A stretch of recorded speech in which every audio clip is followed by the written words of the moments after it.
তুমি অন্য বাড়ি গিয়ে দেখো তুমি তো স্থান পাবে না আমার গৃহে। দাঁড়া তোমার গৃহে আমি এনে দাঁড়া এনে দাঁড়া সত্যি জানি বলছিল গো হরিয়ে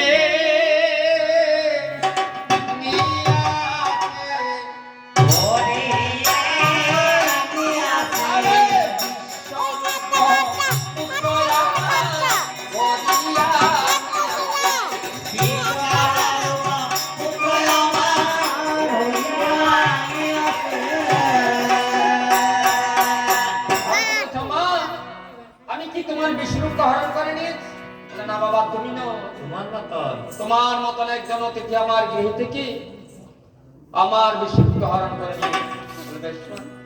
অতিথি বিমুখ হলে যে তোমার মঙ্গল হবে না সতী রানী তবে আমার মঙ্গল চাই না আমার মঙ্গল চাই না আমার মঙ্গল চাই না আমার নিকট যদি মঙ্গল হয় আমার মঙ্গল চাই না খাবো না বিবাহে মানুষ উপনীত হয়ে গেল আমার তুমি কার সঙ্গে কথাবার্তা বলছো খাবো না সতী রানী বলছে না বাবা সেই কথা তোমার শোনা দরকার নেই আমি যার সঙ্গে কথাবার্তা বলি কিনা ভারতে বলে ঠিক তুমি বাবা আমি বলি নিনা বলে বাবা দিতে বলে নিনা বলে নিনা দে এবারে দিবি তোমার বল বল হাত করে এবারে কি আমার আপনি কে বলি বলে ভারতে বলেছে বাবা আমি একজন আগন্তক তাই আমি নবদ্বীপে এসেছি ঘুরতে ঘুরতে আমার রাত হয়ে শুনেছি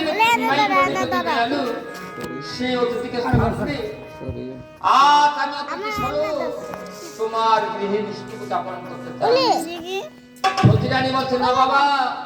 আমি না দিস না বলিস না রে সবিন হইয়া বলেছে থাকবে তাই বলি